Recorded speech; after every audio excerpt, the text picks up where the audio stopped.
To learn about the off-grid lifestyle and to be inspired to live your dreams, click subscribe so you don't miss anything. Hit the bell notification. Okay, so I'm back at the tiny house build again today. As I told you yesterday, we wanted to get our wood stove up in here, which was a good long process, but that's where it's gonna sit. It's still in its crate, of course, and it fits perfectly. The door is gonna be able to swing open. Of course, you got the crate in the way, but you gotta imagine that's, back, I think we measured out at 36 inches, and this is out to the door is 45. So the door is gonna be able to easily open. We only need an 8-inch space according to the instruction manual from here to here. If you're backing it up into a corner like this in a diagonal position. I really like this. It's got a window, and so our bed's gonna be over here. It's gonna be really neat to see the fire burning at nighttime.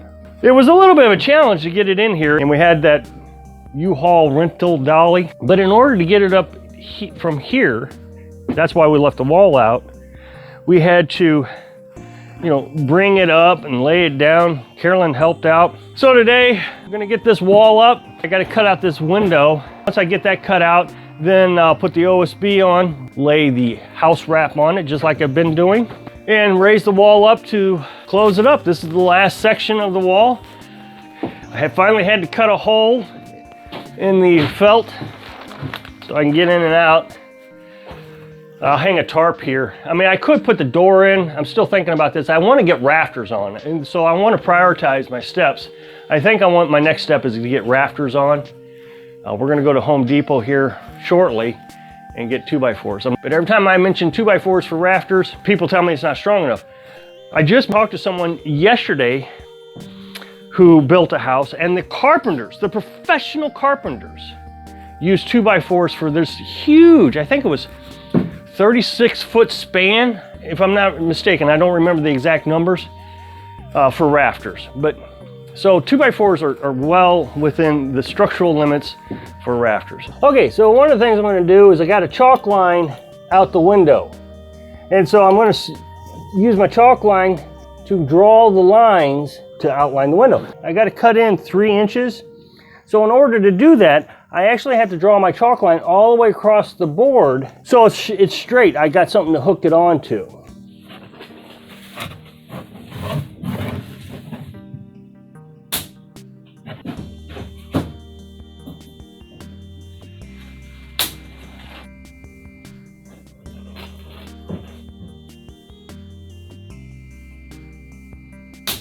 Okay, hopefully you can see now the outline of the window.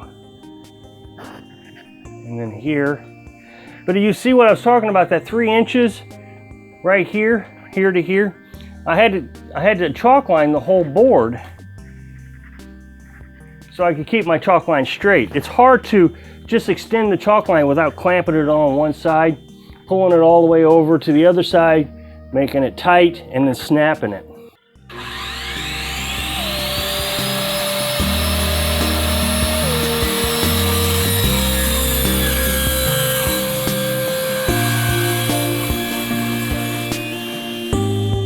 One thing you should get in the habit of when you're using the saw is don't lift it up until the blade has stopped spinning. One of the things I've seen happen in the past is somebody will pick it up, set it down, and they'll set it down right onto the power cord, and it cuts the power cord, and then you have this live wire hanging out there. On the saw, there are guides right there. You use that guide right there. There's 2 of them, one for 90-degree cuts and one for 45-degree angle cuts, because this thing will angle out. It can angle. So then you use this guide to follow the chalk line. So I was able to cut this board out, just this section of the window, and I didn't make any mistakes this time. Okay, so I'm going to use 1.5-inch roofing nails, and I'm going to space them out every 4 inches. I'll just lay the tape measure right onto the board and start nailing them in.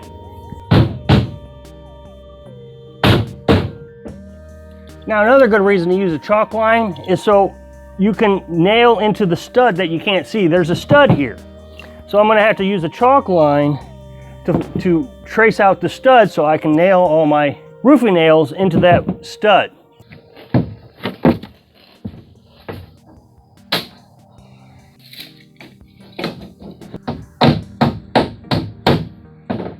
Okay, so I got all the OSB cut and nailed down to the final wall.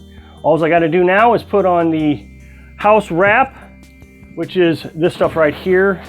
You just wrap the house. I'll use these plastic cap nails to nail it down with, and it takes about 10 minutes. The worst part of this job is nailing everything down. So much nailing. If it wasn't for the nailing, I'd already have this thing up. Of course, yes, people are going to tell me, well, you need to get a nail gun. You need to rent a nail gun. Well, that's the thing, is then I would have to rent an air compressor. I'd have to rent a bigger generator, because you remember, we're living off grid. So this is one of the things you got to realize when you're living off grid is it's more manual labor. And so you got to calculate that into your time. I'm not complaining about how much time it takes to nail. I'm just stating that it takes a lot of time to nail all these little nails in. Do the house wrap, and then we can lift it up, and we'll have 4 complete walls.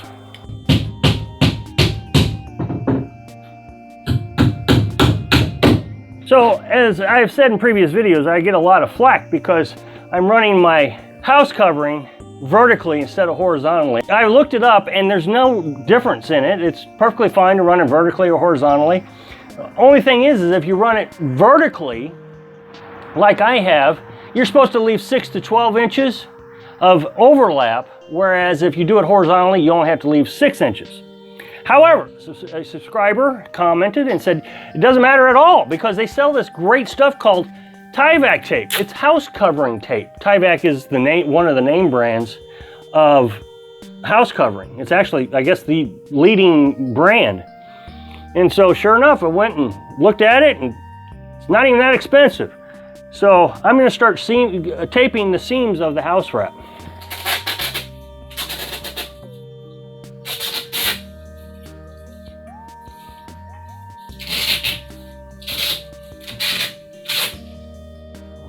All right, so now it's time to raise the wall. Not a big process. I just get a one in and lift it up. I've got my board right there. If it starts to lean over, it won't fall out of the house. It would be a real challenge to get it picked back up. So that just stops it. It's not, a lot of weight on it or anything.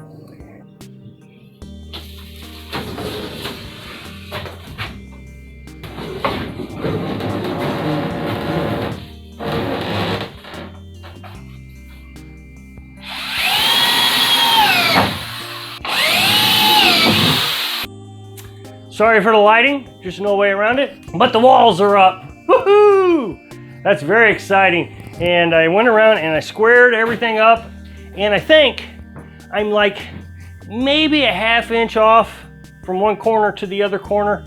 It's not extreme, and I think it's this wall. So not a big deal, and I'm not even sure I'm going to worry about that.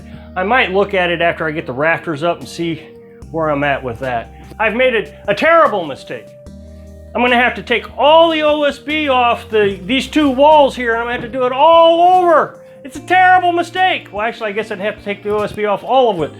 And the prices are so high that I'm just never going to recoup the cost. I've had many commenters tell me that I've made a major mistake, that I don't have what is called top caps. Right up here at the top. What you're supposed to do is you're supposed to run a 2x4 from the center where the seam is. There's a seam here. That's where the 2 walls come together. So I'm supposed to lay a 2x4 up there. And so that would be an 8-foot 2x4. You'd split it off. You'd leave 4 feet on this side, 4 feet on that side. And then you cut another 2x4 in half. And you'd go ahead and take it out to the 4 feet. And so now you've lifted the whole thing up another inch thickness of a 2x4. That is supposed to do several things. It's supposed to keep this from shaking so much. But you can see there's not a lot of shaking going on. There are plates that you can buy that join seams together. They're metal plates with little naily things. I mean, that's not really a nail, but you hammer this plate into the wood and that will fix your seams. And you'll see them in rafters a lot. When there's a seam in a rafter, they'll use these plates.